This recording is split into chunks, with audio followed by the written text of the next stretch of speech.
കർത്താവിന്റെ പൊന്നുനാമം മഹത്വപ്പെടുത്ത് ഈ നല്ല വിശുദ്ധ ദിവസത്തിന്റെ പകൽക്കാലം നമുക്ക് ഒരുമിച്ച് കർത്താവിന്റെ പാദപീഠത്തിലായിരിക്കാൻ ദൈവം കൃപ ചെയ്യുന്നു. സകലരെ യേശുക്രിസ്തുവിന്റെ നാമത്തിൽ സന്തോഷത്തോടെ സ്വാഗതം ചെയ്യുന്നു. നമുക്ക് ഒരുമിച്ച് ധ്യാനിപ്പാൻ എബ്രായ ലേഖനം 1-ാം അധ്യായം അതിന്റെ 8-ാമത് വചനം വായിച്ച് കേൾക്കാം. എബ്രായ ലേഖനം 1-ാം അധ്യായം 8-ാമത് വചനം. പുത്രനോടോ ദൈവമേ നിന്റെ സിംഹവസനം എന്നും എന്നേക്കുമുള്ളത് നിന്റെ രാജത്വത്തിന്റെ ചെങ്കോൽ നേരുള്ള ചെങ്കോൽ. ഒരു നിമിഷം കൂടെ ശിരസ്സുകളെ നമിക്കാൻ നമുക്ക് പ്രാർത്ഥിക്കാം. പരിശുദ്ധനായ ദൈവമേ, സ്വർഗ്ഗസ്ഥ പിതാവേ, ഈ നല്ല വിശുദ്ധ ദിവസത്തിന്റെ പകൽക്കാലത്തിനായിട്ട് സ്തോത്രം. കർത്താവിന്റെ വലിയ കൃപ ഞങ്ങളുടെ മേൽ പകരണം. ഈ വചനം കേട്ടുകൊണ്ടിരിക്കുമ്പോൾ തന്നെ ഞങ്ങളുടെ ബലഹീനതകൾ മാറുവാൻ, ഭാരങ്ങൾ മാറുവാൻ, നിരാശകൾ മാറുവാൻ, പ്രത്യാശയോടെ മുന്നേറുവാൻ കർത്താവ് കൃപ ചെയ്യണം. പുത്രനോട് അരുളി ചെയ്യുന്ന ദൈവം, പുത്രൻ മുഖാന്തരം ഈ അന്ത്യകാലത്ത് ഞങ്ങളോട് വെളിപ്പെടുത്തുവാനുള്ള അരുളപ്പാടുകളെ ഞങ്ങളെ അറിയിക്കണം. അവിടുത്തെ കൃപ കൊണ്ട് നിറയ്ക്കണം. യേശുവിന്റെ നാമത്തിൽ തന്നെ. ഹല്ലേലൂയ. എബ്രായ ലേഖനം ആണ് കഴിഞ്ഞ ദിവസങ്ങളായി നമ്മൾ ധ്യാനിക്കുന്നത്. എബ്രായ ലേഖനം എഴുതുവാനുള്ള സാഹചര്യങ്ങളെ കുറിച്ച് കഴിഞ്ഞ ദിവസം നമ്മൾ ചിന്തിപ്പാനിടയായത് എബ്രായ സഭയുടെ ഇന്നത്തെ സ്ഥിതി എന്താണെന്ന് ലേഖനത്തിലൂടെ അഭിഷേക്തൻ വെളിപ്പെടുത്തുക. എബ്രായ സഭയുടെ ഇന്നത്തെ സ്ഥിതി ഒന്നാമതായി കേൾക്കുന്നത് അധികം ശ്രദ്ധയോടെ കരുതുന്നില്ല. ധാരാളം കേൾക്കുന്നുണ്ട്, പക്ഷേ പലപ്പോഴും പോവുക. കേൾക്കുന്നത് ശ്രദ്ധയോടെ കരുതുന്നു. രണ്ടാമതായി കേൾപ്പാൻ മാന്യമുള്ളവരായി നമ്മൾ മാറുന്നു. രാവിലെയും പ്രസംഗം കേട്ടോ വൈകിട്ടും കേൾക്കണമെന്നുള്ള ചിന്തയിലേക്ക് അത് കേൾപ്പാൻ മാന്യമുള്ളവരായി തീരുകയാണ്. മൂന്നാമതായി സഭായോഗങ്ങൾ മുടക്കുവാൻ നമുക്ക് ഒരു ലജ്ജയുമില്ല.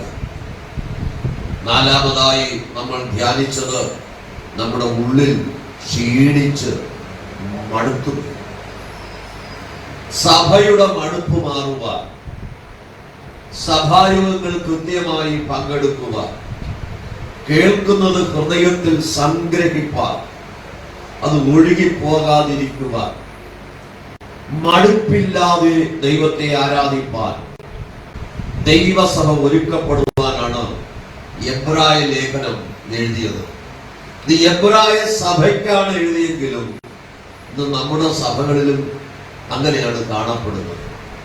അതുകൊണ്ട് നമ്മൾ കുറെ കൂടെ ഉണരണം. 21 സുപവാസ പ്രാർത്ഥനയുടെ 7 ദിവസമേ ആയിട്ടുള്ളൂ.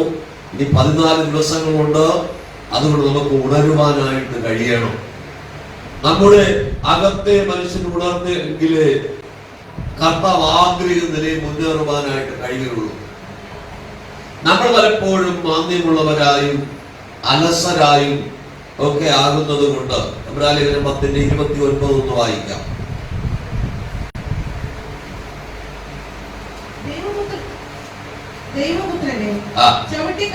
നമ്മൾ അലസരായി മാറുന്നത് കൊണ്ട് നാം ദൈവപുത്രനെ ചവിട്ടിക്കളയുകയും നമ്മെ വിശുദ്ധീകരിച്ച നിയമരക്തത്തെ മലിനമെന്ന് നിരൂപിക്കുകയും ചെയ്യുന്നു. കൃപയുടെ ആത്മാവിനെ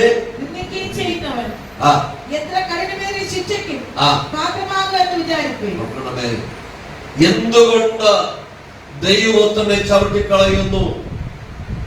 എന്തുകൊണ്ട് കൃപയുടെ ആത്മാവിനെ നിന്ദിക്കുന്നു? എന്തുകൊണ്ട് എന്നെ വീണ്ടെടുത്ത കർത്താവിന്റെ വിശുദ്ധ രക്തത്തെ മലിനമാക്കുന്നു? നമ്മുടെ ശരീരത്തിൽ ഒഴുകുന്ന കർത്താവിന്റെ രക്തം മലിനമാകാതിരിക്കുവാൻ നമ്മൾ ശ്രദ്ധിക്കണം. മനുഷ്യ രക്തത്തെ ശുദ്ധീകരിക്കുന്ന സംവിധാനം നമ്മുടെ ശരീരത്തിൽ തന്നെ ദൈവം ഘടിപ്പിച്ചിട്ടുണ്ട്. പക്ഷെ ക്രിസ്തു യേശുവിന്റെ രക്തം മലിനമായാൽ ഉലകത്തിലെ ഒരു സംവിധാനങ്ങൾക്കും അതിനെ നേരെയാക്കുവാൻ കഴിയുകയില്ല. അതുകൊണ്ട് നാം വളരെ പ്രാർത്ഥനയോടും ഭയത്തോടും ദൈവസന്നിധിയിലായിരിക്കണം.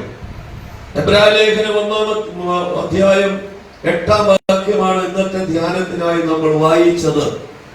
ഒന്നുകൂടെ വായിക്കാം.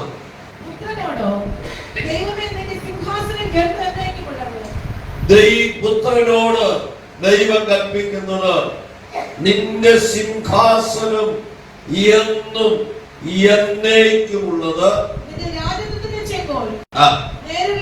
നിന്റെ രാജത്വത്തിന്റെ ചെങ്കോൽ നേരുള്ള ചെങ്കോലാണ്. ദൈവത്തിന് സ്തോത്രം പറയാം. നമ്മുടെ കർത്താവ് നേരുള്ളവനാണ്. നീതിയും ന്യായവും കർത്താവിന്റെ സിംഹാസനത്തിന്റെ അടിസ്ഥാനമാണ്. ഒരു ദൈവവൈതലിന്റെ അടിസ്ഥാനം നീതിയും ന്യായവുമാണെങ്കിൽ അവന്റെ മേൽ പണിയപ്പെടുന്ന ഒന്നിനെയും ആർക്കും ഇടിച്ചു കളയുവാൻ കഴിയുകയില്ല.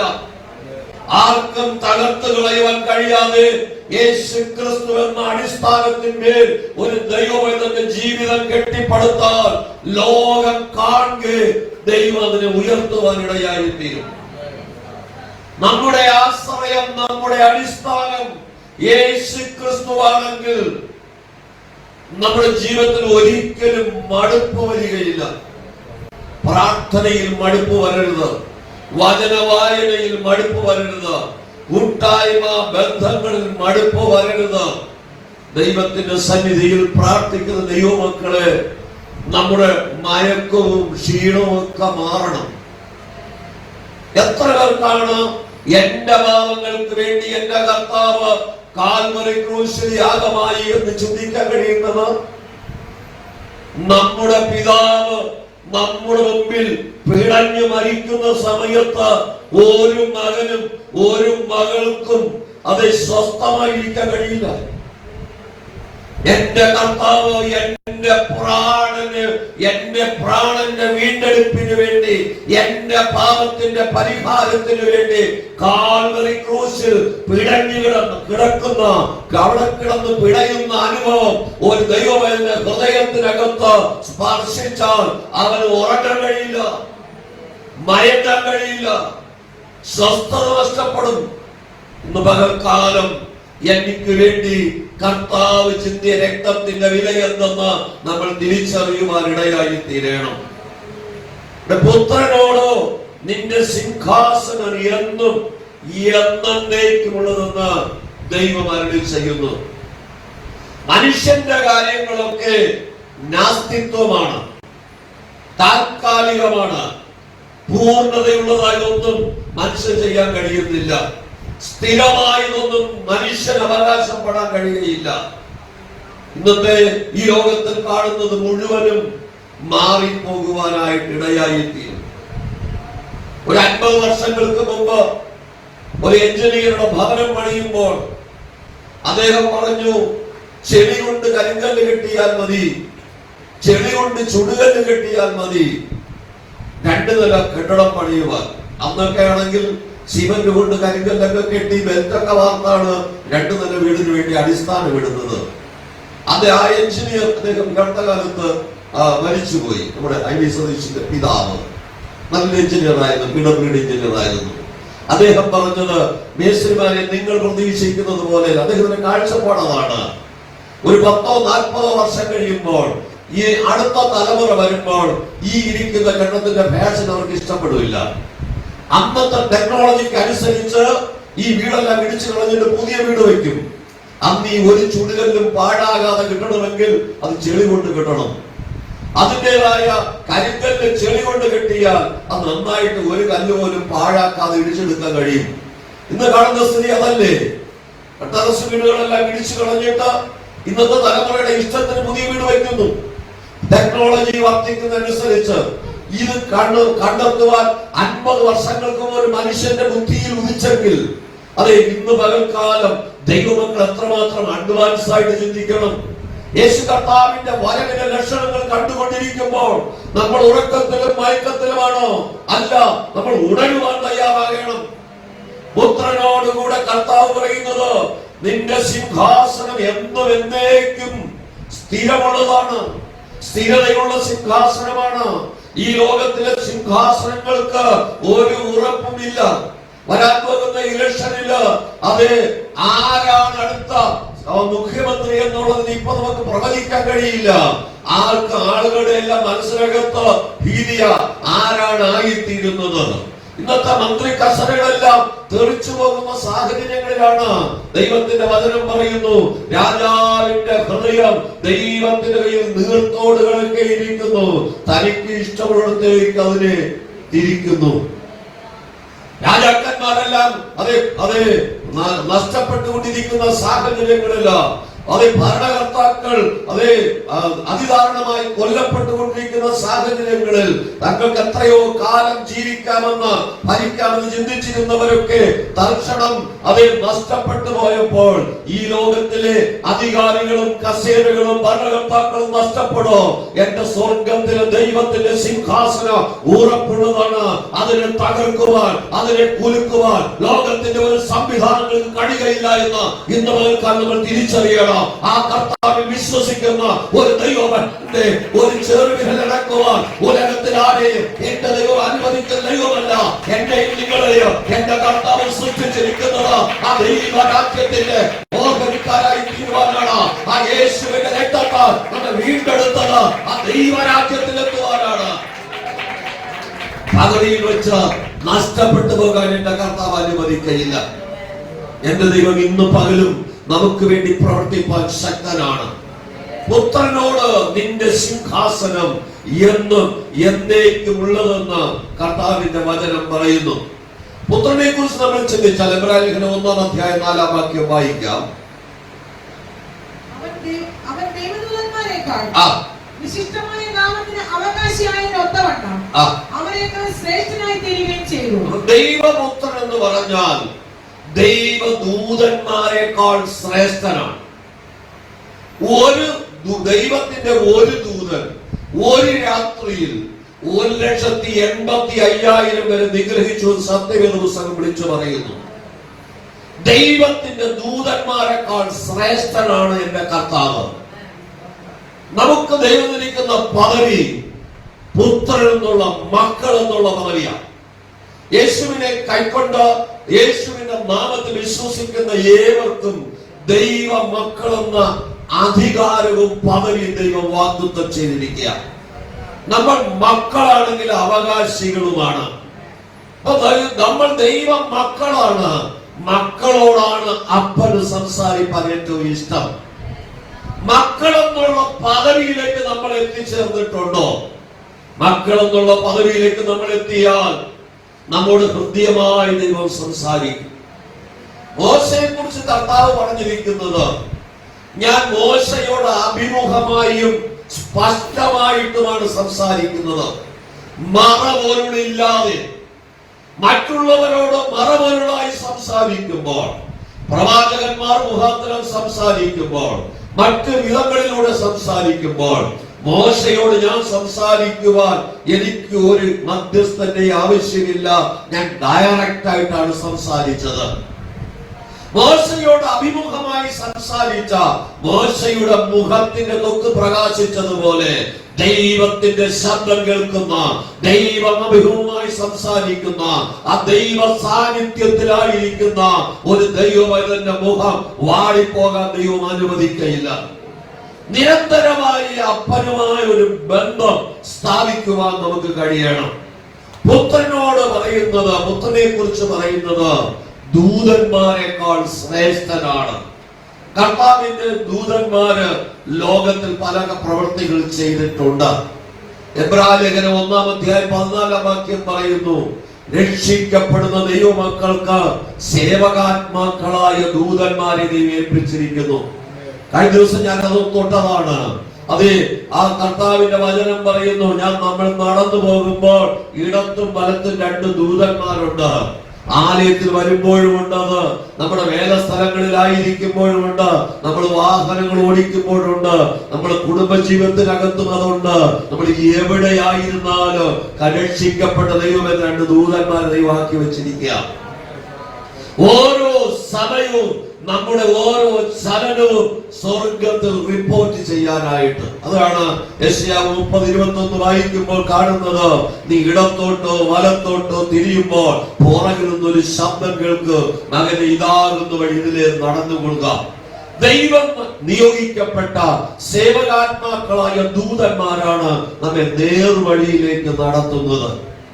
ദൈവത്തിന്റെ ദൂതന്മാരുടെ കാവലിനായി, സംരക്ഷണത്തിനായി നമ്മൾ നിയോഗിക്കപ്പെട്ടിരിക്കുമ്പോൾ, ഈ ലോകത്തിലെ എല്ലാ സെക്യൂരിറ്റി സംവിധാനങ്ങളും തകരുമ്പോൾ, ഇന്ത്യയുടെ പ്രധാനമന്ത്രിയായിരുന്ന അത് ഇന്ദിരാഗാന്ധിയും രാജീവ് ഗാന്ധിയും ഒക്കെ ഇന്ത്യക്കകത്ത് വെച്ച് കൊല്ലപ്പെട്ടപ്പോൾ കോടിക്കണക്കിന് രൂപ ഒരു ദിവസത്തെ പ്രതിരോധ ചെലവിന് ചിലവാക്കുന്ന ഇന്ത്യക്കകത്ത് അവരുടെ സ്വന്തം പ്രധാനമന്ത്രിമാരെ സംരക്ഷിക്കാൻ കഴിയാതെ പോയപ്പോൾ ഒരു ദൈവവൈദ്യനെ സംരക്ഷിക്കുവാൻ സ്വർഗത്തിൽ ദൈവം 2 ദൂതന്മാരെ ആക്കിയിട്ടുണ്ട്.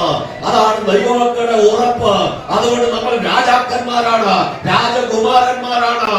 ഈ ലോകത്തിന്റെ സകല സെക്യൂരിറ്റി സംവിധാനം തകർന്നാൽ ആ സ്വർഗത്തിന്റെ ഡയറക്ഷനിലിരിക്കുന്ന ദൂതന്മാരുടെ സംരക്ഷണത്തിലിരിക്കുന്ന ഒരു ദൈവവൈദ്യന്റെ ദേഹത്ത് ഒരു കരിയലയിടാൻ ഈ ലോകത്തിലെ ഒരു വ്യക്തികളെയും ദൈവം അനുവദിക്കില്ല.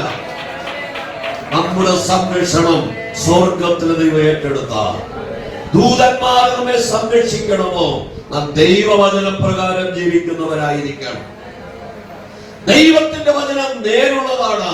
നീ നേരായ പാതയിൽ നടന്നാൽ, വചനപ്രകാരം നടന്നാൽ, കഴിഞ്ഞ ദിവസം ചിന്തിച്ചതുപോലെ ഒരു ഭക്തന്റെ, ഒരു ദൈവവൈദ്യന്റെ ജീവിതത്തിന്റെ യാത്രയിൽ അവന് പ്രകാശം നൽകുന്ന ദൈവത്തിന്റെ വചനമായിരിക്കണം.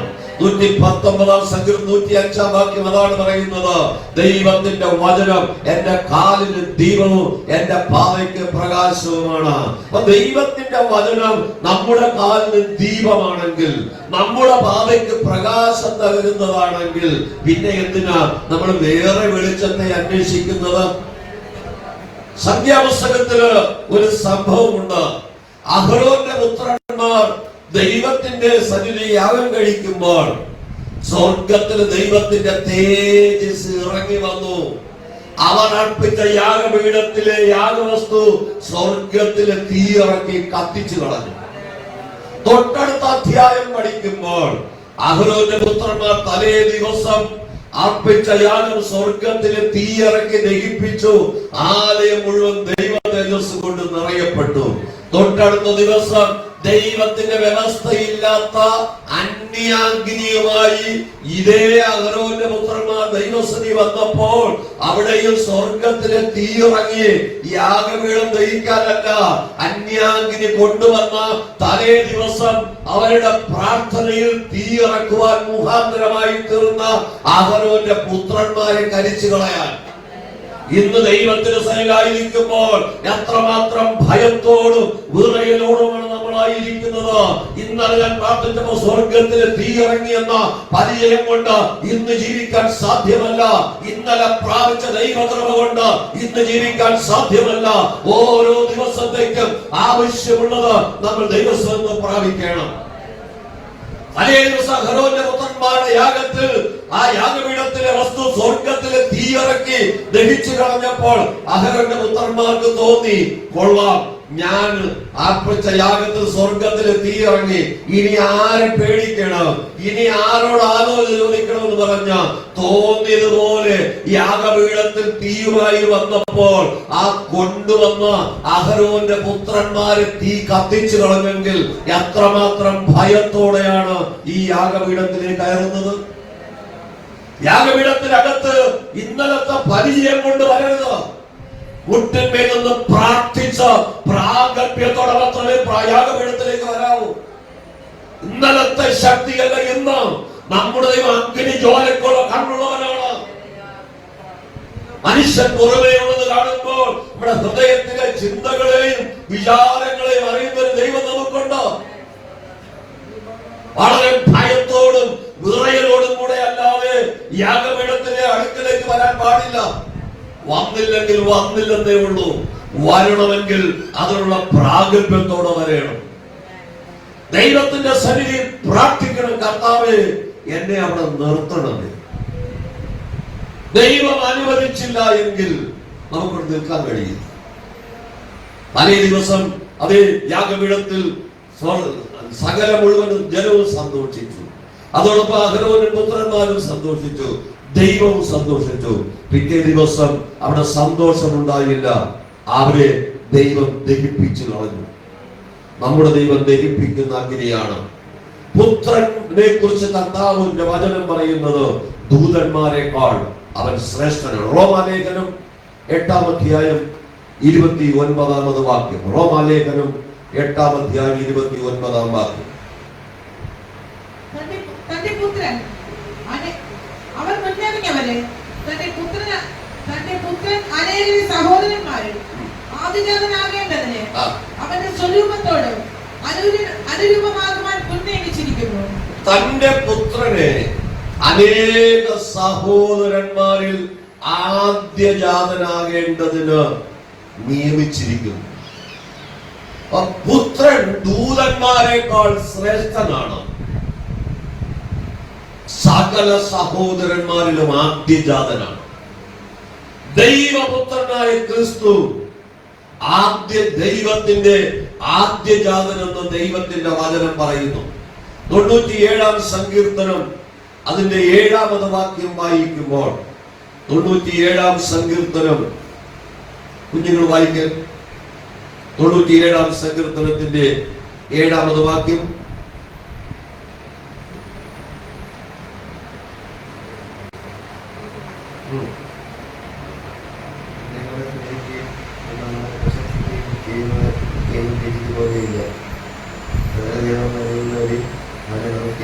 സകല ദേവന്മാരായുള്ളവരെ കർത്താവിനെ നമസ്കരിക്കുക.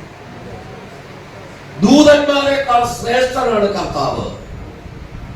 പുത്രനെ കുറിച്ച് പറയുന്നത് എല്ലാ സഹോദരന്മാരിലും ആദ്യജാതനാണ്. ലോകത്തിലെ സകല ദേവന്മാരും നമസ്കരിപ്പാൻ തക്കവണ്ണം കർത്താവിനെ ദൈവം ഉയർത്തിയിരിക്കുക.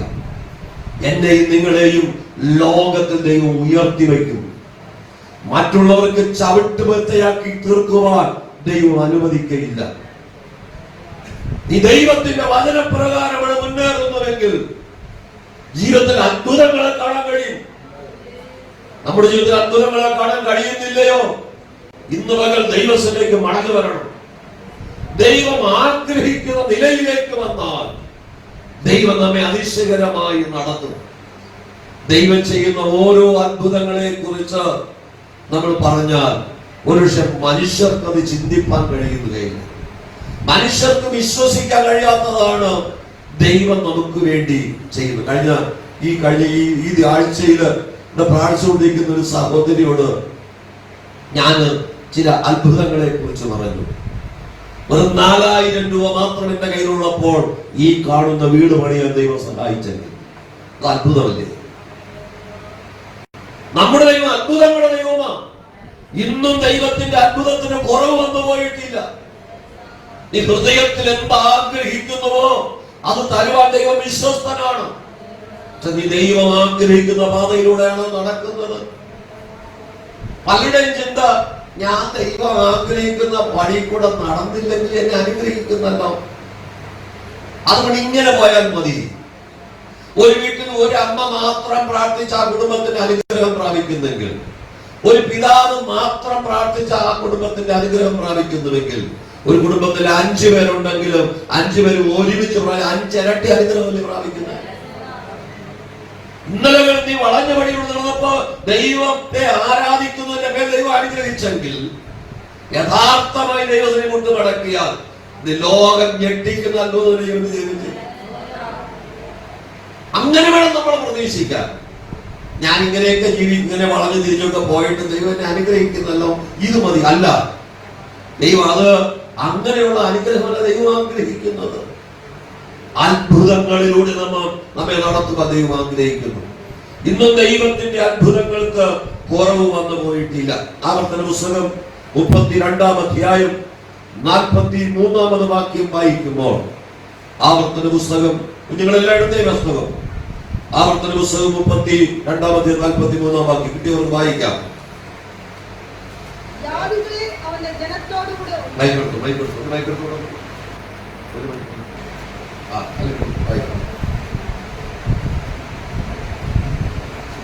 ആവർത്തന പുസ്തകം 32 വാക്യം. ഭടന്മാരുടെയും ബദ്ധന്മാരുടെയും രക്തത്താലും ശത്രുനായകന്മാരുടെ ശിരസിൽ നിന്ന് ഒലിക്കുന്നതിനാലും ഞാൻ. ആവർത്തന പുസ്തകം 32 43 വാക്യം. ജാതികളെ അവന്റെ ജനത്തോടുകൂടെ ഉല്ലസിപ്പിക്കും. അവൻ സ്വദാസന്മാരുടെ രക്തത്തിന് പ്രതികാരം ചെയ്യും. അവൻ സ്വദാസന്മാരുടെ രക്തത്തിന് പ്രതികാരം ചെയ്യും. തന്റെ ശത്രുക്കളോട് അവൻ പകരം വീട്ടും. തന്റെ ശത്രുക്കളോട് അവൻ പകരം വീട്ടും. തന്റെ ദേശത്തിനും ജനത്തിനും പാപപരിഹാരം വരുത്തും. തന്റെ ദേശത്തിനും ജനത്തിനും പാപപരിഹാരം വരുത്തും. പുത്രനെ കുറിച്ച് പഴയ നിയമത്തിലുള്ള വാഗ്ദത്തമാണ്. ശത്രുക്കളോട് അവൻ പകരം വീട്ടും. തന്റെ ദേശത്തിനും ജനത്തിനും പാപപരിഹാരം വരുത്തുവാൻ, മനുഷ്യന്റെ പാപത്തിന് പരിഹാരം വരുത്താൻ ഒരൊറ്റ വഴിയുള്ള യേശുക്രിസ്തു. യേശുവിന്റെ രക്തം സകല പാപവും പോക്കി നമ്മെ ശുദ്ധീകരിക്കുന്നതാണ്. പഴയ നിയമത്തിൽ ക്രിസ്തുവിനെ വെളിപ്പെടുത്തിയിരിക്കുക ശത്രുക്കളോട് പകരം വീട്ടുവാൻ. അതുകൊണ്ട് പുതിയ നിയമത്തിൽ യേശു കർത്താവ് ലോകത്തിൽ ജാതനായപ്പോൾ പറഞ്ഞത് ശത്രുവിനെ നീ സ്നേഹിക്കാൻ. പഴയ നിയമത്തിൽ ശത്രുവിനോട് പകരം വീട്ടാൻ കർത്താവ് പുത്രനെ നിയോഗിച്ചിരിക്കുമ്പോൾ, കർത്താവ് ലോകത്തിൽ പുത്രനായി അവതരിച്ചപ്പോഴേക്കും പറഞ്ഞത് ശത്രുക്കളെ സ്നേഹിപ്പാൻ. അതാണ് പഴയ നിയമവും പുതിയ നിയമവും തമ്മിലുള്ള വ്യത്യാസം. ഫിലിപ്പിയ ലേഖനം 2-ാം അധ്യായം അതിന്റെ 9-10 വാക്യങ്ങൾ. ഫിലിപ്പിയ ലേഖനം 2-ാം അധ്യായം 9-10 വാക്യങ്ങൾ. അതുകൊണ്ട് ദൈവവും അവനെ ഏറ്റവും ഉയർത്തി സകല നാമത്തിനും മേലായ നാമം നൽകി അങ്ങനെ യേശുവിന്റെ നാമത്തിങ്കൽ സ്വർലോകരുടെയും ഭൂലോകരുടെയും സകല മുഴങ്കാലും മടങ്ങുകയും എല്ലാ നാമം യേശുക്രിസ്തു കർത്താവെന്ന് പിതാവായ ദൈവത്തിന്റെ മഹത്വത്തിനായി ഏറ്റുപറയുകയും ചെയ്യേണ്ടി വരും. യേശു കർത്താവ് തന്നെ താഴ്ത്തി കൊടുത്തപ്പോൾ, രോമം കത്തിരിക്കുന്ന മുമ്പിൽ കുഞ്ഞാടിനെ പോലെ മൗനമായിരുന്നപ്പോ, സ്വർഗത്തിലെ ദൈവം സകല നാമത്തിനും മേലായ നാമം നൽകി. സ്വർലോകത്തിലെയും ഭൂലോകത്തിലെയും അധോലോകത്തിലെയും സകല മുഴങ്കാലും മടങ്ങുവാൻ തക്കവണ്ണം യേശു കർത്താവെന്ന് സകല വായ് കൊണ്ട് ഏറ്റുപറയേണ്ടി വരും. എന്തേ കർത്താവ് തന്റെ സഭയെ ചേർക്കുവാൻ വരാൻ വൈകുന്നത്? ഇനിയും ചിലരുടെ യേശു കർത്താവെന്ന് ഏറ്റുപറയാനുള്ളത് കൊണ്ടാണ്. അതുകൊണ്ട് കർത്താവ് ദീർഘക്ഷമയോടെ കാത്തിരിക്കുക. ഈ ശബ്ദം കേൾക്കുന്ന ആർക്കെങ്കിലും ഇന്ന് പകൽക്കാലം ഒന്ന് സമർപ്പിക്കാൻ കഴിഞ്ഞാൽ സ്വർഗം സന്തോഷിക്കുന്ന ദിവസമാണ്. നമ്മുടെ ഏറ്റുപറച്ചിലിന് വലിയ പ്രത്യേകതയുണ്ട്. ഏറ്റുപറച്ചിൽ നമ്മുടെ നന്മയെ കൊണ്ടുവരുവാനിടയായി. എഫേസ്യ ലേഖനം 1-ാം അധ്യായം 21-ാമത് വാക്യം വായിക്കുമ്പോൾ, എഫേസ്യ ലേഖനം 1-ാം അധ്യായം 21-ാമത് വാക്യം. എല്ലാ വാഴ്ചയ്ക്കും അധികാരത്തിനും ശക്തിക്കും കർത്തൃത്വത്തിനും ഈ ലോകത്തിൽ മാത്രമല്ല വരുവാനുള്ളതിലും വിളിക്കപ്പെടുന്ന സകല നാമത്തിനും അത്യന്തം മീതെ ഇരുത്തുകയും സർവവും അവനെ കാൽക്കീഴാക്കി വെച്ച് അവനെ സർവത്തിനു മീതെ തലയാക്കി എല്ലാത്തിനും എല്ലാം നിറയ്ക്കുന്നവന്റെ നിറവായിരിക്കുന്ന അവന്റെ ശരീരമായ സഭയ്ക്ക് കൊടുക്കുകയും ചെയ്തിരിക്കുന്നു. ദൈവസഭയ്ക്ക് വേണ്ടി കർത്താവ് തന്റെ പുത്രനെ നൽകിയിരിക്കുന്നത് എല്ലാ വാഴ്ചകൾക്കും അധികാരത്തിനും ശക്തിക്കും കർത്തൃത്വത്തിനും സകല നാമത്തിനും മീതെ തലയാക്കി വച്ചിരിക്കുന്നു. ലോകത്തിന്റെ സകല അധികാരങ്ങളുടെയും മുകളിലാണ് എന്റെ യേശു. അതുകൊണ്ട് ഈ ലോകത്തിൽ അധികാരികളെ നമ്മൾ ഭയപ്പെടണം, ബഹുമാനിക്കണം, അധികാരികൾക്ക് വേണ്ടി പ്രാർത്ഥിപ്പാൻ വചനം പറയും. പക്ഷേ സകല അധികാരങ്ങളുടെയും ഉറവിടം സ്വർഗത്തിലെ ദൈവമാണ്. ആ അധികാരം കർത്താവിന്റെ മേൽ ഭരമേൽപ്പിക്കപ്പെട്ടിരിക്കുന്നു. മത്തായി സുവിശേഷം 28:18 കർത്താവ് പറയുന്നു, സ്വർഗത്തിലും ഭൂമിയിലുള്ള സകല അധികാരവും എനിക്ക് നൽകപ്പെട്ടിരിക്കുന്നു. ഇന്ന് മകൾ രക്ഷിക്കപ്പെട്ട് സ്നാനപ്പെട്ട ദൈവമേകൾ ധൈര്യമായി പറയണം, സ്വർഗത്തിലും ഭൂമിയിലുള്ള സകല അധികാരവും എനിക്ക് നൽകപ്പെട്ടിരിക്കുന്നു. അതുകൊണ്ട് ഞാൻ പാമ്പുകളെയും തേളുകളെയും ശത്രുവിന്റെ സകല ബലത്തെയും ചവിട്ടും. ഒന്നിനും എനിക്കത് നിൽക്കാൻ കഴിയില്ല.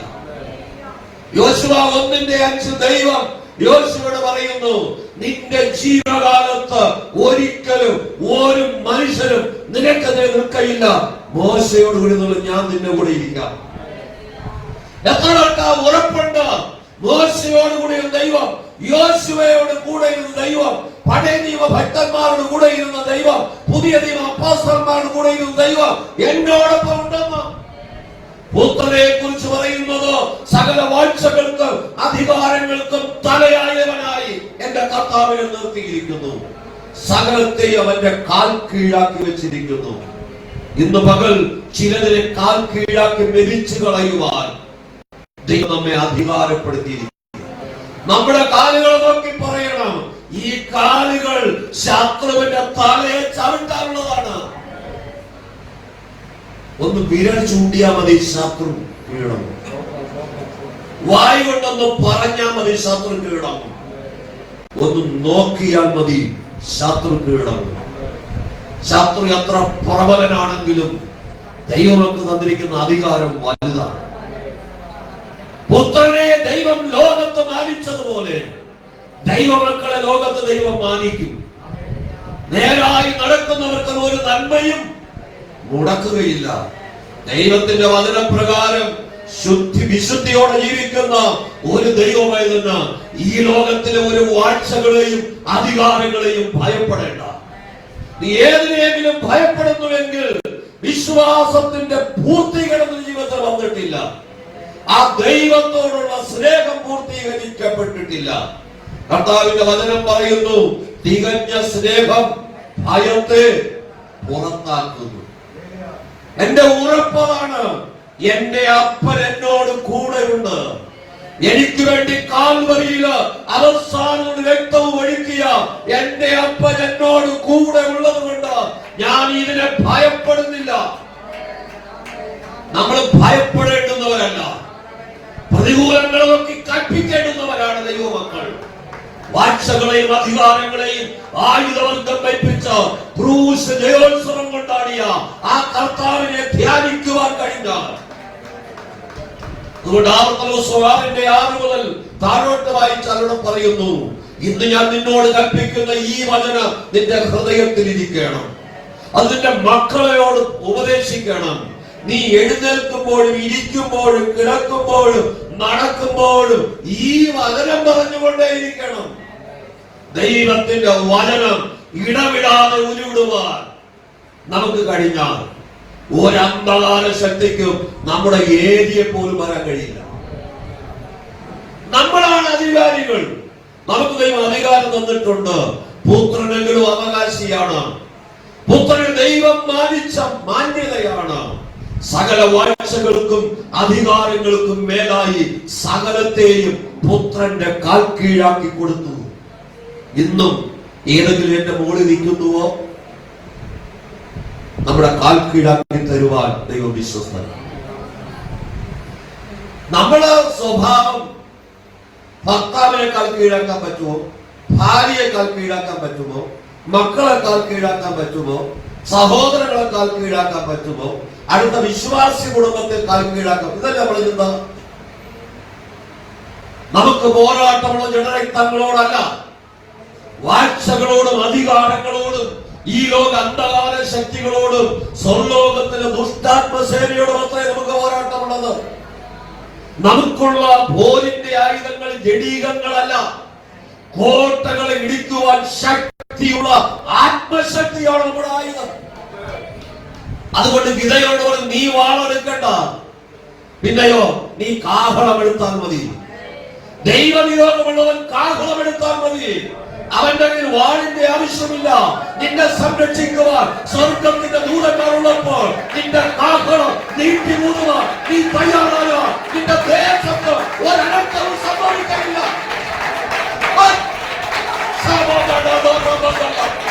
ചില കുടുംബങ്ങളിലെ അനർത്ഥങ്ങൾ മാറുകയാണ്. ചില കുടുംബങ്ങളിലെ അനർത്ഥങ്ങൾ മാറട്ടെ, ദേശത്തിലെ അനർത്ഥങ്ങൾ മാറട്ടെ.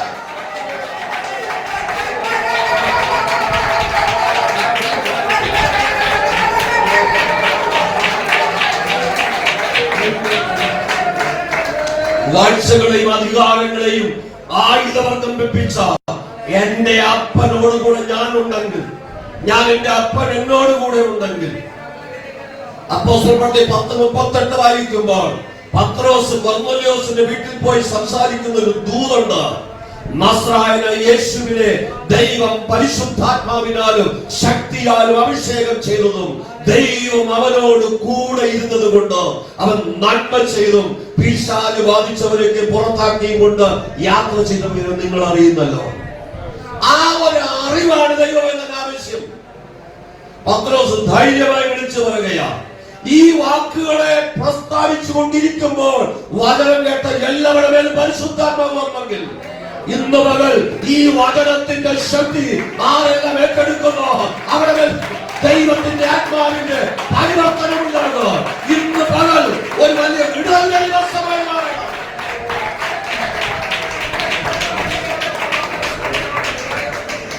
രക്ഷിപ്പാൻ കഴിയാതെ വണ്ണം ദൈവത്തിന്റെ കരം കുറുകിപ്പോയിട്ടില്ല. ഈ പകൽക്കാലം നമ്മുടെ കാൽ കീഴാക്കി ചിലതിനെ ചവിട്ടി മെതിക്കാൻ തന്നതിനെ നീ ആരാധിക്കുന്നുവോ? നീ ഭയപ്പെടുന്നുവോ? നീ അതിന്റെ മുമ്പിൽ കുമ്പിടുന്നുവോ? ഇന്ന് പകൽ നിർത്തിക്കൊള്ളണം. മനുഷ്യനെ ആരാധിക്കുന്നത്, മനുഷ്യനെ ഭയപ്പെടുന്നത്, പിശാചിനെ ഭയപ്പെടുന്ന നിർത്തിയിട്ട് നീ ദൈവത്തെ ഭയപ്പെടാൻ തുടങ്ങാം. യാക്കോബ് 4:8 പറയുന്നു, ദൈവത്തിന് കീഴം കൊല്ലി പിശാചിനോട് എതിർത്തു നിൽപ്പി, അവൻ നിങ്ങളെ വിട്ട് ഓടിപ്പോകും. എന്തിനാ നീ പിശാചിനെ ഭയപ്പെടുന്നത്? ദൈവഭയമില്ലാത്തത് കൊണ്ട്. അഗ്നി ചോലയ്ക്കൊത്ത കണ്ണുകൾ എന്നെ കണ്ടുകൊണ്ടിരിക്കുന്നു എന്ന ബോധമില്ലാത്തത് കൊണ്ട്, എന്നെ ശുശ്രൂഷിക്കുവാൻ സേവകാത്മാക്കളായ ദൂതന്മാരുണ്ടെന്നുള്ള ബോധ്യമില്ലാത്തത് കൊണ്ട്. ആരെങ്കിലും നല്ല സമയത്ത് യൗവനത്തിനെ കൊന്നുകളയുമെന്ന് പറഞ്ഞാല് ദൈവത്തിന്റെ വാഗ്ദത്തമുള്ളവനെ കൊല്ലാൻ കഴിയില്ല. ഇസ്രായേലിലെ രണ്ടാമത്തെ രാജാവായി ദാവീദിനെ ദൈവം അഭിഷേകം ചെയ്തു. ശമൂവേലിനോട് പറഞ്ഞു, ശൗലന്റെ വചനങ്ങളെ തള്ളിയത് കൊണ്ട് രാജസ്ഥാനിൽ ഞാൻ അവളെ തള്ളിയിരിക്കുന്നു. നീ ഇശായിയുടെ വീട്ടിൽ പോയി ഞാൻ പറയുന്നവനെ അഭിഷേകം ചെയ്യണം. ഇശായിയുടെ 7 വലിയ ആൺമക്കൾ വന്ന് പട്ടാളത്തിൽ ജോലിയുള്ളവർ. ദൈവം അനങ്ങിയില്ല. ദൈവം സംസാരിക്കാത്തത് കൊണ്ട് ശമൂവേൽ പ്രവാചകൻ ഇശായി, ഇനി നിങ്ങളുടെ എന്റെ മക്കളിൽ ആൺമക്കൾ ആരെങ്കിലും ഉണ്ടോ?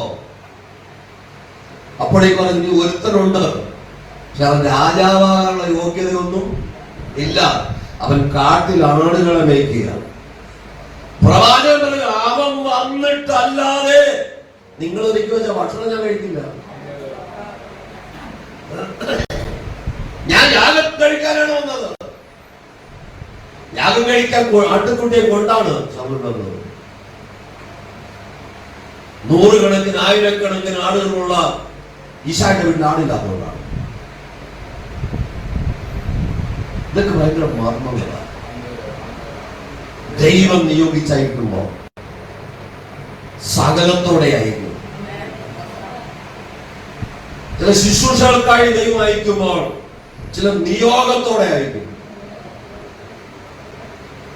ദൈവത്തിന്റെ വചനം ഉള്ളതുള്ളത് പോലെ പറഞ്ഞാൽ ചിലപ്പോൾ നമുക്ക് തീയെ പോലും തരാതെ മടക്കുകയായിരിക്കും. അങ്ങനെയൊക്കെ സംഭവിച്ചിട്ടുണ്ട്. പക്ഷേ അതിലൊന്നും നമുക്ക് ഭയമില്ല. തീയെ കൂടെ വീട്ടിൽ നിന്ന് കൊണ്ടുവന്ന് ദൈവം പറഞ്ഞ ദിവസങ്ങൾ ഉണ്ടായിട്ടുണ്ട്. ദൈവം നിന്നെ ഏൽപ്പിച്ച ദൂത് പറയുമ്പോൾ നിനക്ക് വണ്ടിക്കൂലി പോലും തരാതെ പറഞ്ഞേക്ക് ദൈവം ഇടപെട്ടിട്ടുണ്ട്. ആ ദൈവം നടത്തുവാൻ ശക്തനാണ്. എന്റെ കർത്താവിന്റെ ചാലിലാണോ നീ? കർത്താവിന്റെ വചനപ്രകാരമാണ് നിന്റെ യാത്ര. നിന്നെ നടത്തുവാൻ ദൈവം ശക്തനാണ്. നിന്റെ ചെറിയ കാര്യങ്ങൾക്ക് പോലും എന്റെ കർത്താവ് മതിയായവനാണ്. നീ ഹൃദയത്തിൽ ആഗ്രഹിക്കുന്നതിന് തരുമാൻ ദൈവം വിശ്വസ്തൻ. എല്ലാ വാഴ്ചയ്ക്കും അധികാരങ്ങൾക്കും ശക്തിക്കും കർത്തൃത്വത്തിനും തലയാക്കി എല്ലാം നിറയ്ക്കുന്നവന്റെ നിറവായിരിക്കുന്ന ദൈവസഭയ്ക്ക് കർത്താവിനെ പിതാവായി ദൈവം കൊടുത്തിരിക്കുക. സകലത്തിനും മീതെ ആദ്യന്തം ഉയർത്തി നമ്മൾ യാചകരല്ല, മഹാരാജാവിന്റെ മക്കളാണ്. ഞാൻ കഴിഞ്ഞ ദിവസം വചനം പ്രസംഗിക്കുമ്പോൾ ഓർപ്പിച്ചു, ഒരു രാജാവിന്റെ മകൻ യാചനാ സ്വരത്തിൽ ഒരു കാര്യം പറഞ്ഞില്ല, കൽപ്പിക്കുള്ളൂ. എന്താ? അവന്റെ അപ്പൻ രാജ്യത്തിലെ രാജാവ്. അങ്ങനെയാണെങ്കിൽ ഇന്ന് പകൽ നമ്മൾ സ്വർഗീയ രാജാവിന്റെ മക്കളാണ്. മഹാരാജാവിന്റെ ശ്രേഷ്ഠ പുരോഹിതന്മാരാണ് നമ്മൾ. പത്രോസ് പറയുന്നത്, അന്ധകാരം നിങ്ങളെ വിളിച്ചവന്റെ അത്ഭുതങ്ങളെ ഘോഷിക്കുവാൻ തക്കവണ്ണം തിരഞ്ഞെടുക്കപ്പെട്ട ജാതി, രാജകീയ പുരോഹിതവർഗം, വിശുദ്ധ വംശം, സ്വർണ്ണജനം. 4 ക്വാളിറ്റിയാണ് ഒരു ദൈവവേദന ദൈവം കൊടുത്തിരിക്കുന്നത്. അതുകൊണ്ട് ഈ ലോകത്തിൽ ഒന്നിനെ കുറിച്ചും ഭാരപ്പെടരുത്. യോബിനെ കുറിച്ച് ദൈവം പറയുന്ന 4 ക്വാളിറ്റിയാണ്. അവനെ പോലെ നിഷ്കളങ്കനും നേരുള്ളവനും ദോഷം വിട്ടകുന്നവനും ദൈവഭക്തനും വേറെ ആരുമില്ല. 4 യോഗ്യതയുള്ള യോബിന് സകലം തകർന്ന് തരിപ്പണമായെങ്കിലും സകലം ഇരട്ടിയായി മടക്കി കൊടുത്തെങ്കിൽ ഈ പകൽക്കാലം ആഗ്രഹിക്കുന്ന നിലയിൽ നീ ജീവിതം മുന്നോട്ട് നയിച്ച നിനക്ക് നഷ്ടങ്ങളെല്ലാം ലാഭമാക്കി തരുവാൻ, നിനക്ക് അസാധ്യമെന്ന് പറയുന്ന ചിലതിനെ സാധ്യമാക്കി തരുവാൻ എന്റെ ദൈവം വിശ്വസ്തനാണ്.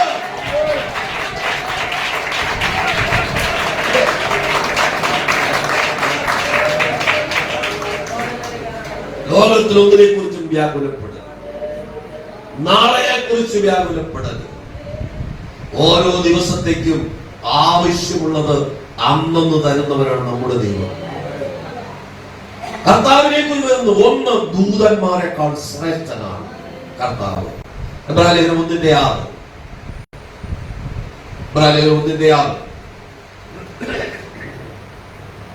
ആദ്യജാതനെ പിന്നെയും ഭൂതലത്തിലേക്ക് പ്രവേശിപ്പിക്കുമ്പോൾ ദൈവത്തിന്റെ സകല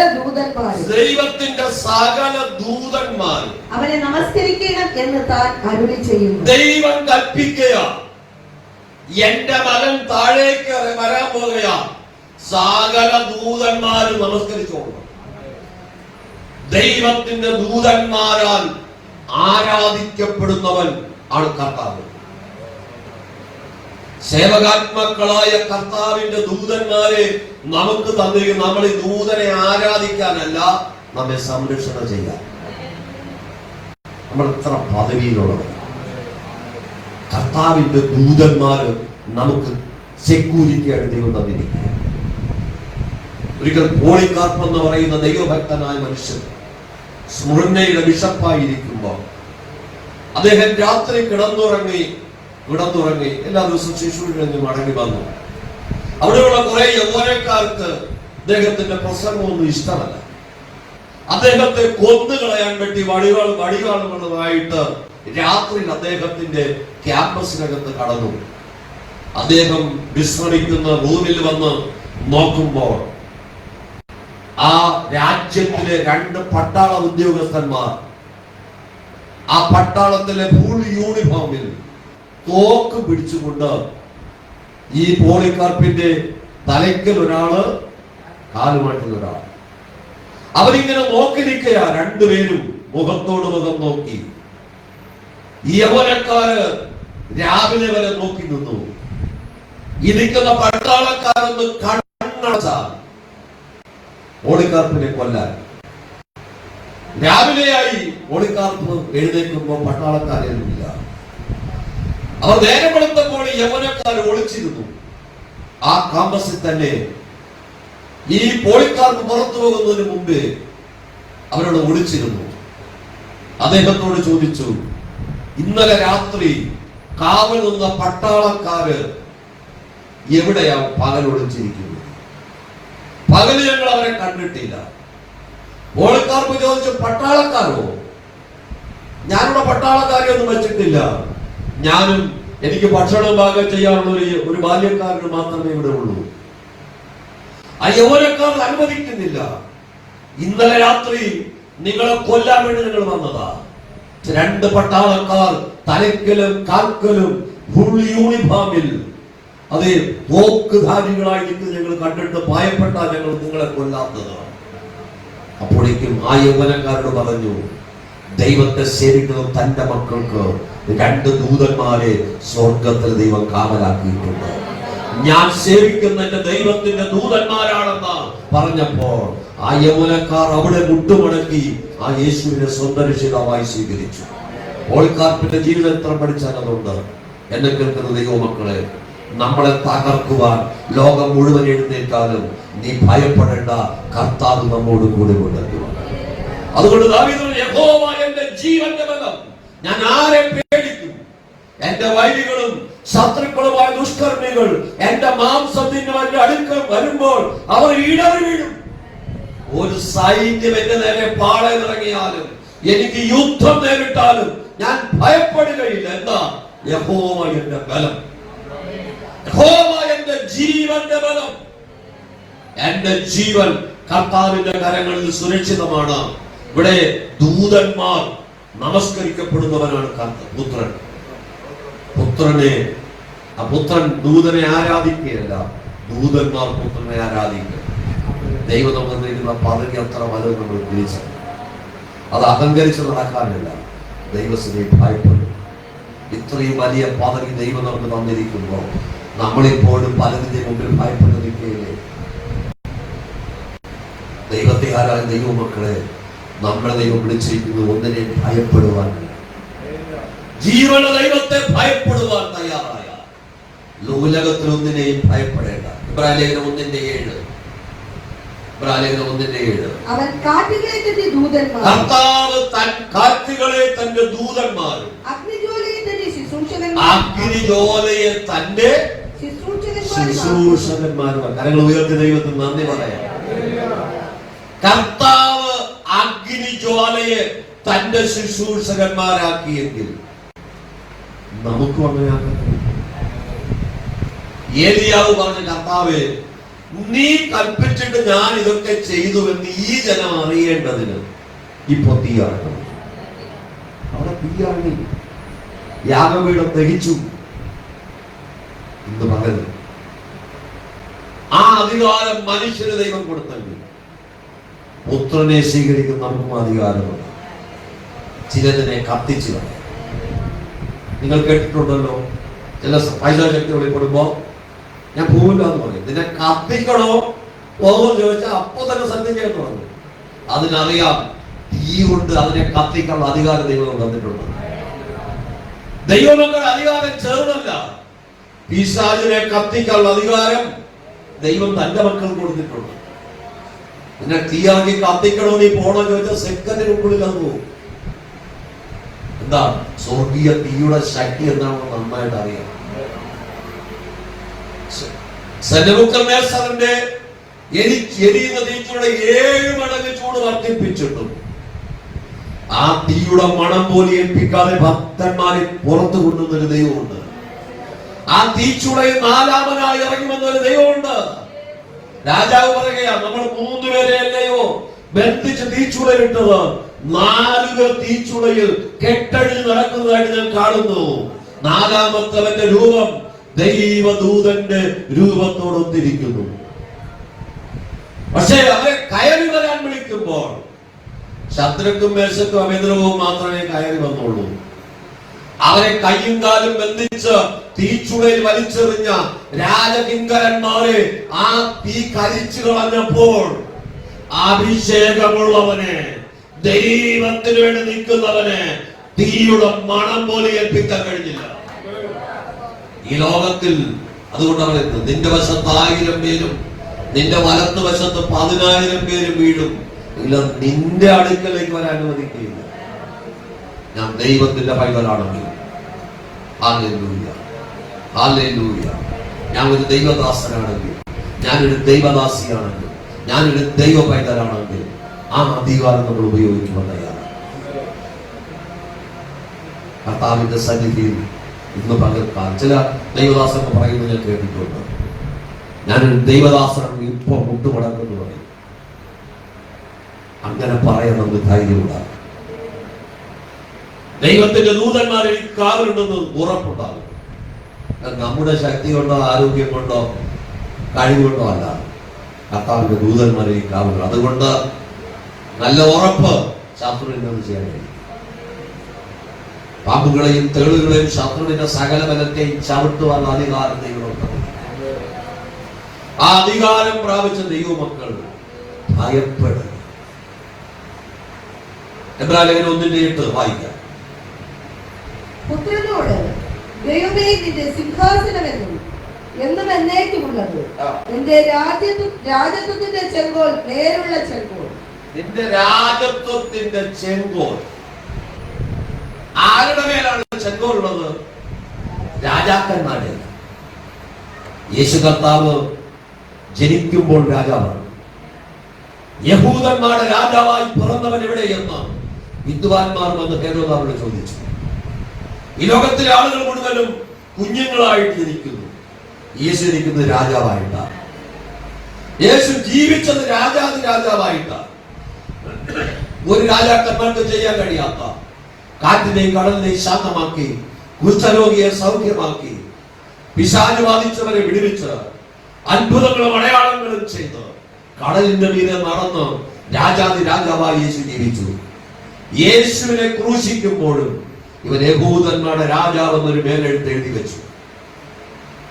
അത് കഴിഞ്ഞ് കുറെ കഴിഞ്ഞപ്പോ ചില ആളുകളെന്ന് പറയുകയാ, യഹൂദന്മാരുടെ രാജാവെന്നല്ല എഴുതേണ്ടത്, അവന്റെ കുറ്റസംഗതിയാണ് ഇവൻ യഹൂദന്മാരുടെ രാജാവെന്ന് പറഞ്ഞു എന്നെഴുതുന്നു പറഞ്ഞു. പിലാത്തോസ് പറഞ്ഞു, ഈ എഴുതിയത് അവൻ ഇപ്പോഴല്ല രാജാവായത്, പിന്നെയോ അവൻ ജനിച്ചപ്പോഴും രാജാവാണ്. ആ വെളിപ്പാട് പിലാത്തോസിന് കിട്ടിയെങ്കിൽ ഇന്ന് പകൽക്കാലം കർത്താവിന്റെ വചനം പറയുന്നു, കർത്താവിന്റെ ചെങ്കോൽ നീതിയുള്ള ചെങ്കോൽ, നേരുള്ള ചെങ്കോൽ. നാം നേരോടെ നടന്നാൽ ആ ചെങ്കോൽ നമ്മുടെ മേൽ നിൽക്കണം. യെശയ്യാ പ്രവാചക പുസ്തകം 14-ാം അധ്യായം 5-ാം വാക്യം വായിക്കുമ്പോൾ, യെശയ്യാ പ്രവചനം 14:5, യഹോവേ ദുഷ്ടന്മാരുടെ വടിയും വാഴുന്നവരുടെ ചെങ്കോലും ഒടിച്ചു കളഞ്ഞു. വാഴുന്നവരുടെ ചെങ്കോൽ, ദുഷ്ടന്മാരുടെ വടിയും വാഴുന്നവരുടെ ചെങ്കോലും കർത്താവ് ഓടിച്ചു കളഞ്ഞു. രക്ഷിക്കപ്പെട്ട ദൈവപൈതന് അനാവശ്യമായ ആരെങ്കിലും വാഴാൻ വന്നാൽ ദൈവം അവനെ ഓടിച്ചു കളഞ്ഞു. നമ്മുടെ ബലം അതാണ്.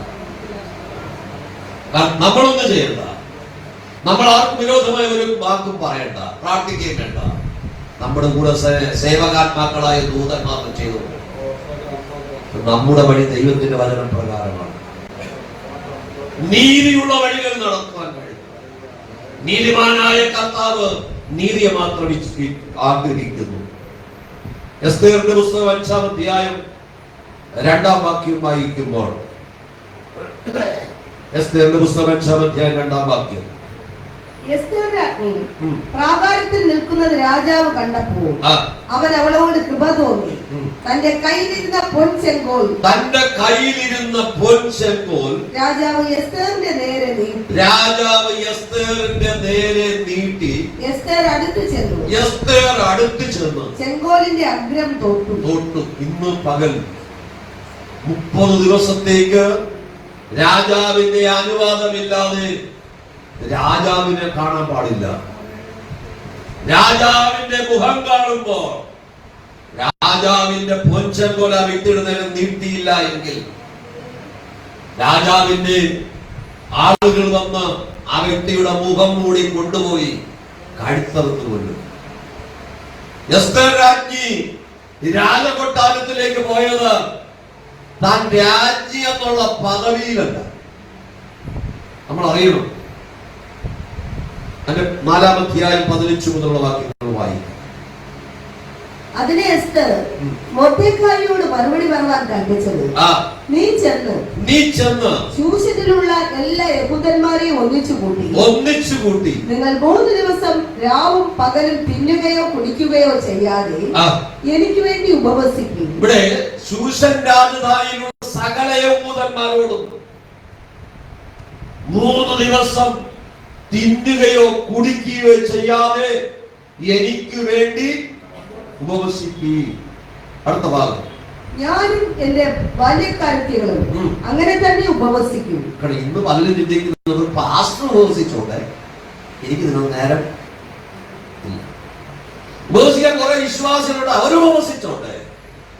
ഇല്ല, എല്ലാ യഹൂദന്മാരും ഉപവസിച്ച് എനിക്ക് വേണ്ടി പ്രാർത്ഥിക്കുമ്പോൾ ഞാനും ബാല്യക്കാരത്തികളും രാജകൊട്ടാരത്തിലെ രാജ്ഞി എന്ന പദവിയില് ഒരു കുറവുമില്ലാതെ ഇരിക്കുന്ന എസ്തർ പറയുന്നു, ഞാനും എന്റെ ബാല്യക്കാരത്തികളും അങ്ങനെ തന്നെ ഉപവസിക്കും. വെള്ളം കുടിക്കാതെയും ഭക്ഷണം കഴിക്കാതെയും 3 പകലും രാവും നിങ്ങൾ എനിക്ക് വേണ്ടി ഉപവസിക്കണം. ഞാനും എന്റെ ബാല്യക്കാരികളും ഉപവസിക്കണം. എസ്തേറും കൂട്ടരും ഉപവസിച്ച് പ്രാർത്ഥിച്ചതിന്റെ ബലത്തോടെ രാജകൊട്ടാരത്തിലേക്ക് കയറുമ്പോൾ രാജാവിന്റെ പൊഞ്ചക്കുളം മേൽ നീട്ടപ്പെട്ടു. ഈ ഉപവാസ പ്രാർത്ഥന വ്യർത്ഥമല്ല. ഉപവസിക്കുകയും പ്രാർത്ഥിക്കുകയും ദൈവമല്ലേ. നിന്റെ ഉപവാസം പ്രാർത്ഥനയും പൂർത്തീകരിക്കും മുമ്പേ സ്വർഗത്തിലെ ദൈവം തന്റെ പൊഞ്ചക്കോൾ നിന്റെ വിഷയത്തിന്റെ മേൽ നീട്ടും. ഇന്ന് മുതൽ ഏത് കട്ടിയായ വിഷയത്തിനോ വിടകരുവാൻ ദൈവം വിശ്വസ്ത.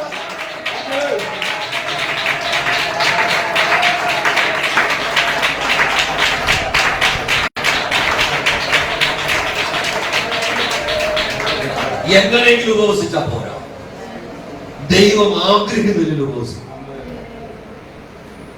ആഹാരം വെടിയുക മാത്രമല്ല ഉപവാസം, അത് പട്ടിണിയാണ്.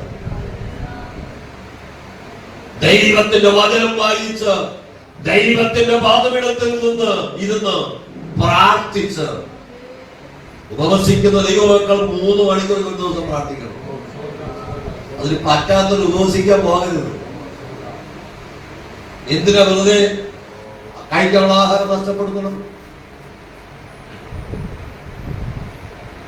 വേദപുസ്തകം വായിക്കാനും പ്രാർത്ഥിക്കാനും മനസ്സിലാത്തവർ ഉപവസിക്കാത്ത പട്ടിണിയാണ്. ദൈവത്തെ സേവിക്കുന്നവരെയും സേവിക്കാത്തവരെയും വേർതിരിക്കുന്ന ദൈവം രാജകൽപ്പന വിരോധമായിരിക്കുമ്പോഴും എസ്തേറിന് ധൈര്യം തന്നത്, ഞാനും ബാല്യക്കാരത്തികളും 3 ദിവസം ഉപവസിച്ചു. വെള്ളം കുടിക്കാതെ ഭക്ഷണം കഴിക്കാതെ ദൈവത്തിൽ ഉപവസിച്ച് കരഞ്ഞു. എനിക്ക് വേണ്ടി പ്രാർത്ഥിക്കുന്ന ഒരു കൂട്ടം ജനം പുറത്തുണ്ടായി. അവരുടെയും എന്റെ ഉപവാസം സ്വർഗത്തിൽ എത്തുമ്പോൾ രാജാവിന്റെ ചെങ്കോൽ എന്റെ മേലും നീട്ടപ്പെടും. അതാണ് അവരുടെ ഉറപ്പ്. കൊട്ടാരത്തിലേക്ക് ആളുകൾ പറയുന്ന ഒരു പദമുണ്ട്, ഞാൻ നശിക്കുന്നുവെങ്കിൽ നശിച്ചു പോട്ടെ, എങ്കിലും ഞാൻ രാജസന്നിധിയിൽ ചെല്ലും. എന്റെ സ്വന്തം ബലത്താലല്ല, എന്റെ അറിവിനാലല്ല, എന്റെ കഴിവിനാലല്ല, പിന്നെയോ ദൈവത്തിൽ ഉപവസിച്ച ബലം എനിക്കുണ്ട്. ശദ്രക്കും മേശക്കും അബേദ്നെഗോവും ദാനിയേലും രാജകീയ ഭക്ഷണങ്ങൾ വെടിഞ്ഞ് ശാഖപദാർത്ഥവും പച്ചവെള്ളവും കുടിച്ചു വളർന്ന ആ ബാല്യക്കാർക്ക് 4 പേർക്കും ആ എബ്രായ ബാലന്മാർക്കുള്ള അടിമത്തത്തിൽ 4000-ഓളം പേരിൽ ഏറ്റവും ശോധന വന്ന ഈ 4 പേർക്കാ. എന്താ ബാക്കിയുള്ളവർക്ക് വരാത്തത്? അവരെ കൂടെ പിടിച്ചുകൊണ്ടുവന്ന ലോകത്തിലെ എല്ലാ അവസ്ഥയിലും ജീവിച്ചവനെ തീയിലേക്ക് വലിച്ചെറിഞ്ഞാൽ ഭസ്മം പോലും കിട്ടിയില്ല. സിംഗമയിലേക്ക് വലിച്ചെറിഞ്ഞാൽ അതിന്റെ പൊടി പോലും കാണില്ല. ദൈവശ്രീ വ്യവസ്ഥയോടെ ജീവിക്കുന്ന, ഞണ്ടറിഞ്ഞ സത്യത്തിന് വിരുദ്ധമായി ഞങ്ങൾ നമസ്കരിക്കയില്ലെന്ന് തീരുമാനമെടുത്ത ആ 4 പേരും ഹൃദയത്തിനകത്ത് തീരുമാനമുള്ളവരായിരുന്നു.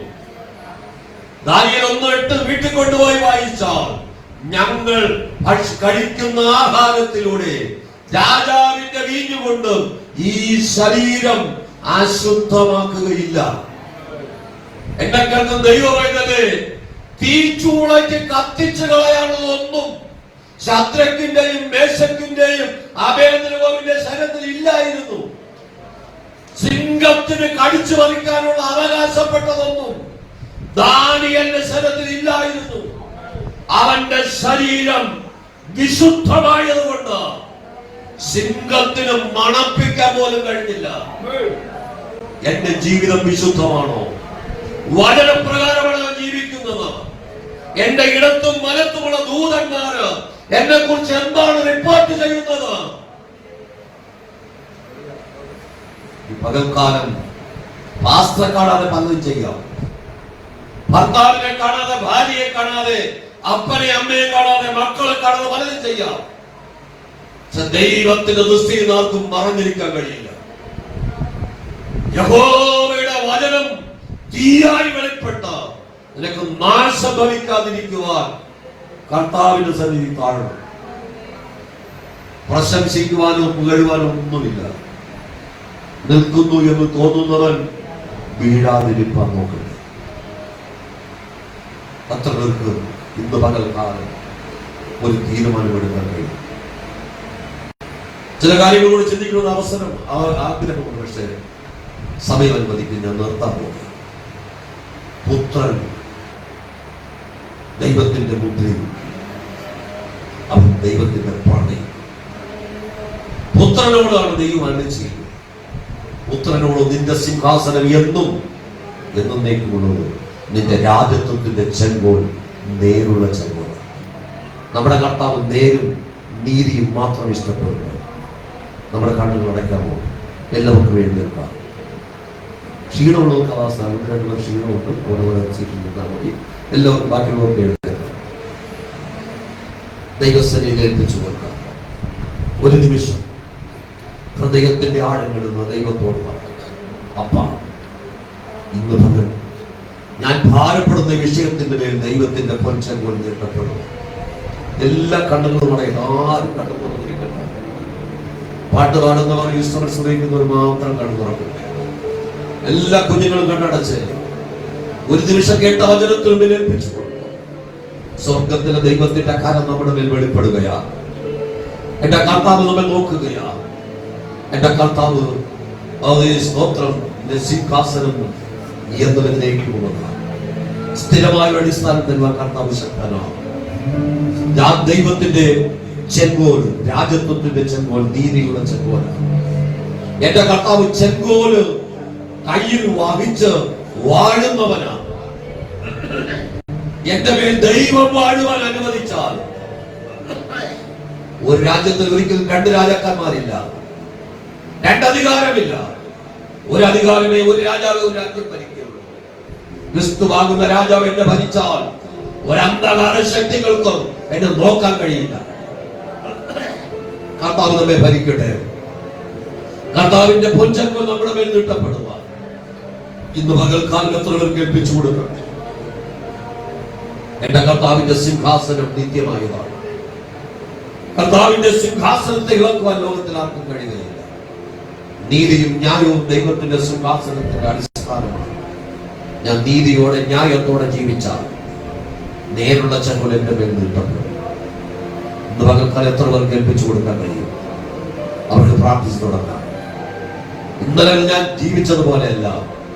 ഉപവാസത്തിന്റെ 7-ാം ദിവസം ഞാനൊരു പുതിയ തീരുമാനത്തോടെ എന്റെ കണ്ണുകളെ കാണുന്ന ദൈവം, എന്റെ ചെവികളെ കേൾക്കുന്ന ദൈവം, എന്റെ നാവിന്റെ അതേ ചലനത്തെ ശ്രദ്ധിക്കുന്ന ദൈവം. യാക്കോബ് പറയുന്നു, എന്റെ അധരങ്ങൾക്ക് ഒരു കാവൽ നിർത്തണം. നമ്മുടെ ജീവിതത്തിലുള്ളവർക്ക് ഒരു പുതിയ തീരുമാനം എടുക്കാൻ കഴിയും. അവരുടെ ദൈവത്തോട് പ്രാർത്ഥിക്കാം. ജീവിതത്തിൽ എല്ലാ സുഖ സൗകര്യങ്ങളും നിന്റെ നേരെ വരുമ്പോൾ ഒരു ദൈവ പൈതൽ അനുഭവിക്കേണ്ടത് മാത്രമേ അനുഭവിക്കാവൂ. ബാക്കിയെല്ലാം ചപ്പന്നും ചവറന്നും എണ്ണുക. നാം തീരുമാനമെടുത്താൽ ദൈവത്തിന്റെ കരം ഇന്ന് പകൽക്കാലം നമ്മുടെ മേൽ വെളിപ്പെടും. ആ കരങ്ങളെ തട്ടി അല്പസമയം അന്യഭാഷകളിൽ ദൈവത്തിന്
ഈ നല്ല പകൽക്കാലത്തിനായി സ്തോത്രം. ഒരു പ്രാവശ്യം കൂടെ പുത്രനെ മഹത്വപ്പെടുത്തുവാൻ അങ്ങക്ക് ഇഷ്ടം തോന്നിയല്ലോ കർത്താവേ.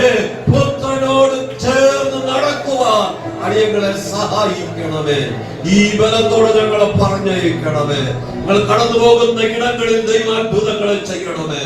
ഞങ്ങളുടെ ഭവനങ്ങളെ വിശുദ്ധീകരിക്കണമേ. സന്തോഷത്തോടെ സ്വഭവനത്തിൽ പോയി സ്വസ്ഥമായി വസിച്ച് പിന്നെ ഒരുമിച്ച് കൂടുന്നത് വരെ ദൈവ തേജസ്സിന്റെ മറവിൽ മറയ്ക്കണം. സേവകാത്മാക്കളായ ദൂതന്മാര് ഞങ്ങൾക്ക് ഇടത്തും വലത്തും കാവലായിരിക്കുന്നത് കൊണ്ട് സ്തോത്രം. ഒരു പ്രാവശ്യം കൂടെ കർത്താവ് ഓർപ്പിച്ചല്ലോ. ഇന്ന് ഭാരമെന്ന് തോന്നുന്ന സകലത്തെയും കാൽക്കീഴാക്കുക എന്റെ കർത്താവ് ഞങ്ങളെ ജയാളികളാക്കി മാറ്റി. കർത്താവ് ഈ ബലത്തോടെ ഞങ്ങളെ പറഞ്ഞയക്കണം. ശാരീരമായ ക്ലേശങ്ങളായിരിക്കുന്നവരെ വിടുവിക്കണം. ഹല്ലേലൂയ. എന്റെ ഹൃദയം ക്ഷീണിക്കുമ്പോൾ എന്റെ നിലവിളിയുടെ മറുപടി സ്വർഗത്തിന് ദൈവം നൽകുമല്ലോ. ഞങ്ങളുടെ പ്രാർത്ഥനയ്ക്ക് മറുപടി നൽകിയിരിക്കാൻ സ്തോത്രം. ദൈവത്തിന്റെ കൃപ കൊണ്ട് നിറയ്ക്കണം. മടക്കയാത്രയിൽ കൂടിയിരിക്കണം. സന്തോഷത്തോടെ സ്വഭവനങ്ങൾ പോയി സ്വസ്ഥമായി വസിച്ച് കർത്താവിനെ മഹത്വപ്പെടുത്തുവാൻ സഹായിക്കണം. ശുശ്രൂഷകൾക്കായി ഒരുക്കണം. യേശുവിന്റെ നാമത്തിൽ പ്രാർത്ഥനകൾ വേണം. പരിശുദ്ധ പിതാവേ, ആമേൻ. നമ്മുടെ കർത്താവായ യേശുക്രിസ്തുവിന്റെ കൃപയും പിതാവാം ദൈവത്തിന്റെ സ്നേഹവും ആശ്വസിപ്പിക്കുന്ന പരിശുദ്ധാത്മാവിന്റെ മനോഹരമായ സംസർഗവും കൂട്ടായ്മയും കാവലും നടത്തിപ്പും നാം ഏവരോടും നമ്മെ കേൾപ്പിച്ച വചനങ്ങളോടും നാം എടുത്ത തീരുമാനത്തോടും ഇന്നും എന്നേക്കും കർത്താവിന്റെ വാക്കുണ്ടായിരിക്കുമാറാകട്ടെ. ആമേൻ. അറുക്കപ്പെട്ട കുഞ്ഞാടിന്റെ മഹത്വം. ഹല്ലേലൂയ, ഹല്ലേലൂയ, ഹല്ലേലൂയ. ആമേൻ. കർത്താവായ യേശുവേ.